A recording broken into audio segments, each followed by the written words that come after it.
Welcome to the InfoWars Nightly News. It's Friday, December 6, 2013. I'm Gigi Arnetta, and here's what tops our news tonight.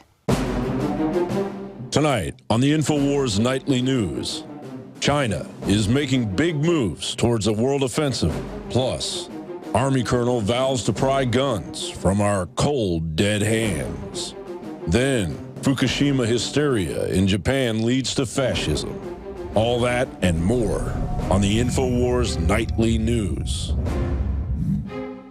The Chinese media is bragging about building a Death Star on the moon.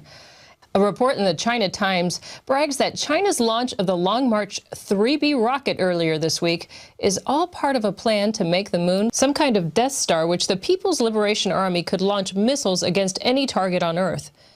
Experts in China are wargaming how the moon can be transformed into a deadly weapon. Like the Death Star in Star Wars, the moon could hypothetically be used as a military battle station, and ballistic missiles could be launched against any military target on Earth.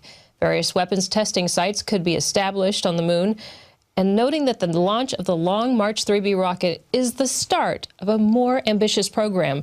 Recently, China flexed their military muscle by sending warships to the edge of Syria and also putting a surveillance ship in the Hawaiian waters. Our warships rival U.S. Navy, brags Chinese PLA.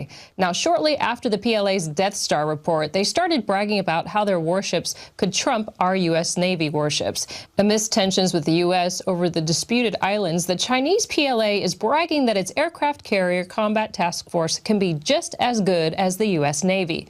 The report heralds that their battleships will transform its firepower to a level, and I quote, very close to a U.S. aircraft carrier battle group in its heyday. Beijing has plans to supplement the combat force with a further 2 destroyers, an assault nuclear submarine, and 1 supply ship. Beijing has announced that it has begun mass producing and delivering its J-15 carrier-based multi-role fighter jet. Following China's announcement that it would impose an air defense zone over the region, Washington called Beijing's bluff by flying 2 unannounced B-52 bombers through the area just days later. So they've called each other's bluff, and now Biden seems to be compromising to China. Of the establishment of a new air defense identification zone has, to state the obvious, caused significant apprehension in the region. And I was very direct about our firm position and our expectations in my conversations with President Xi.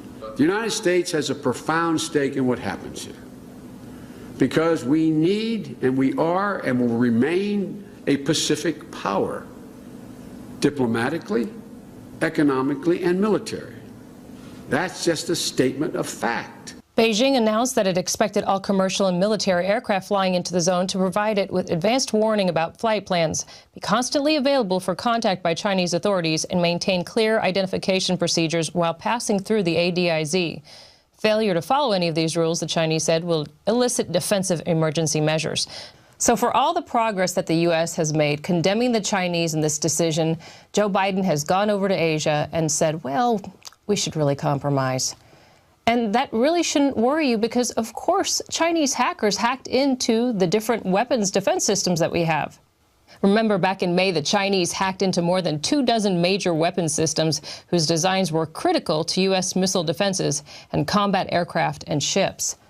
So this should really build your confidence in Joe Biden and the U.S. All right, moving on. Mysterious China-themed city proposed in New York's Catskills.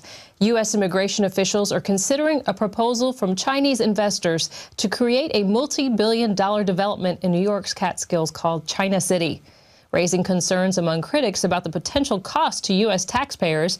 And according to one analyst, the possibility it could be a stalking horse for the Beijing government. The mysterious proposed development appears to be a step beyond the types of ethnic enclaves scattered throughout the U.S. cities like Chinatown sections of New York City or San Francisco. The 600-acre China City of America is located far outside New York City in upstate New York's wetlands and is a meticulously planned project, calling for family housing, a college, and student residences, among other structures. In addition to needing a federal approval, it would likely need a host of state and local permits before ground could be broken. So the Chinese have already said that they want the world to consider building a de-Americanized version of the world. This right out of the Taipei Times. They say it themselves right here, a de-Americanized world needed after U.S. government shutdown. So the Chinese They want to make sure that they can de-Americanize and also have this new world order come into existence with one financial system. And one more thing. Somebody invested in roads and bridges. If you got a business, you didn't build that. Somebody else made that happen. Yes, Obama, the Chinese invested in that.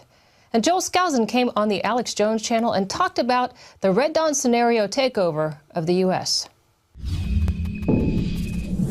Since 1900, the Western globalists have been attempting to build the two major enemies that will attack us someday, and that is Russia and China. They brought them to power. They created them. That doesn't mean that they control them, however.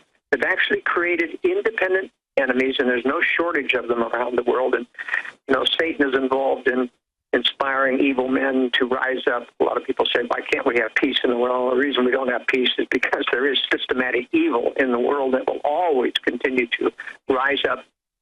But we are having to deal with systematic evil within our own government, what I call the dark side of government.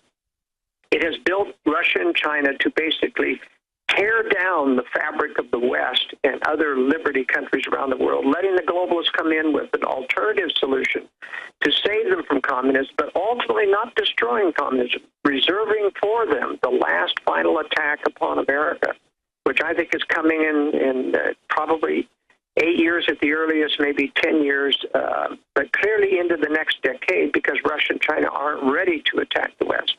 The entire political theater about China wouldn't dare attack us because we're their lifeblood of commerce isn't true at all. China, in fact, intends to take over the West, run its own new world order, impose its dictates upon us, and actually own the markets, not be hostage to the Western markets, but own the markets.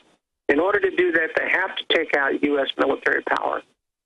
But one of the interesting things they intend to do is not attack civilian cities. And this runs counter to what has been revealed or allowed to be leaked by the official China news agency about the attack plans on America, showing attacking major cities in the east and seeing that fallout rise into the west, into the east. But really, that's for blackmail purposes, Alex. In other words, the threat of attacking city has been used for blackmail to scare them into compliance or to, there's a variety of purposes prior to war, but I happen to know that the Chinese and Russian military plans do not call for attacking civilian population centers, but only military centers. And then saying to the West, now, if you want the rest of it, then I suggest that you need to succumb to our level of control. In other words, they want to blackmail the West into submission. Well, the West knows about these plans. They know that there'll be a military decapitating strike on America someday. But they intend to deceive the Russians and Chinese, who think, we can blackmail us into submission by not submitting to that blackmail. They'll, in fact, pull out an entire group of secret weapons that they've been building and prosecute the war, but they won't do it in the name of the United States. They'll do it in the name of this new militarized globalist government that they'll talk us into the necessity of in terms of prosecuting this war. Hi, I'm InfoWars reporter Leanne McAdoo, and as we age, it is inevitable that we may experience a slowdown in vitality, energy, sexual drive, and overall well-being.